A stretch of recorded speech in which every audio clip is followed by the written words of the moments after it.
ইউরোপের এক আইসক্রিম ফ্যাক্টরিতে একজন মুসলিম মহিলা চাকরি করতেন। আইসক্রিম ফ্যাক্টরিতে উনি ছিলেন সুপারভাইজার। সবার শুরুতে যেতে হয়, সবার শেষে বের হতে হয়।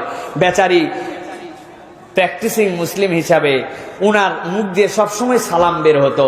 উনি সবচেয়ে বেশি সালাম দিতেন ঢোকার সময় যে দারোয়ানটা দরজার সামনে দাঁড়িয়ে থাকতো তাকে একটা সালাম দিয়ে ঢুকতো, আসসালামু আলাইকুম। উনি চিন্তা করতো, হায় রে, কোনোদিন কেউ আমারে গুড মর্নিং পর্যন্ত বলে না।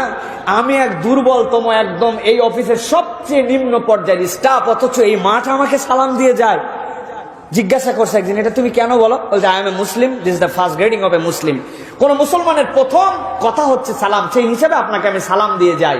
তো উনি ঢোকার সময় সালাম দেয়, বের হওয়ার সময় সালাম দেয়। উনার মাথায় আছে একদিন ওই ফ্যাক্টরির মধ্যে সবাই কাজবাজ করে বেরিয়ে গেছে, সর্বশেষ উনি কোয়ালিটি কন্ট্রোল এবং সুপারভাইজার উনি সব চেক করে করে বেরিয়ে যাবে। এমন সময় একটা দরজা খুলছে, আইসক্রিমের সবকিছু ঠিক আছে কিনা ভিতরে দেখতে লেগে আস্তে করে দরজাটা এসে লেগে গেছে। দরজার সিস্টেম হচ্ছে এই লক ভিতর থেকে খোলার কোনো সিস্টেম নাই, বাহির থেকে খোলা, বাহির থেকে বন্ধ করা। অফিসের সব স্টাফ চলে গেছে, উনি লাস্ট ম্যান, সব চেক করে বেরিয়ে যাবে। এই সময় ভিতরে আটকা পড়ে গেছে, ভিতরে কোল্ড ঠান্ডা ঠান্ডা অপেক্ষা করতেছে। আমার তো মৃত্যু ছাড়া দ্বিতীয় আর কোনো উপায় নাই। আশহাদু আল্লা ইলাহা ইল্লাল্লাহ বলে আল্লাহর কাছে মরার প্রস্তুতি নিচ্ছে। যাকার -ডিগ্রি তাপমাত্রা, কতক্ষণ বেঁচে থাকবে, বরফে জমে মারা যাবে সে নিশ্চিত। আল্লাহকে ডাকতেছে, এরকম করে অপেক্ষা করছে। সবাই চলে গেছে। অফিসের বাহিরের যেই দারোয়ান উনি সেখানে অপেক্ষা করছে যে সব ক্লোজ হবে তারপরে তো যাব।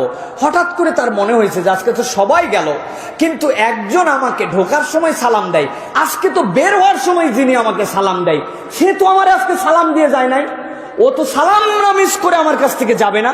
উনার মাথায় তখন চিন্তা হয়েছে নিশ্চয়ই সে ভিতরে কোথাও আছে। সাথে সাথে সে ভিতরে খুঁজতে শুরু করছে। খুঁজে খুঁজে খুঁজে খুঁজে একটা দরজা খুলেছে, খুলে দেখে ভিতরে সেই মহিলা তখন বের করে নিয়ে আসছে।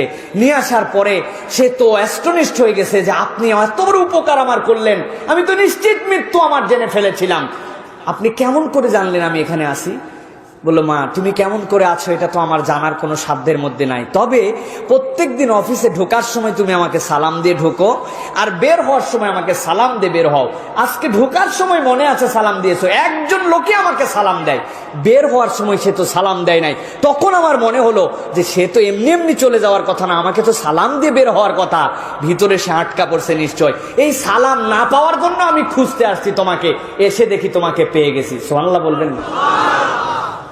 সালাম এরকম নজির আমাদের কাছে স্থাপন করেছে।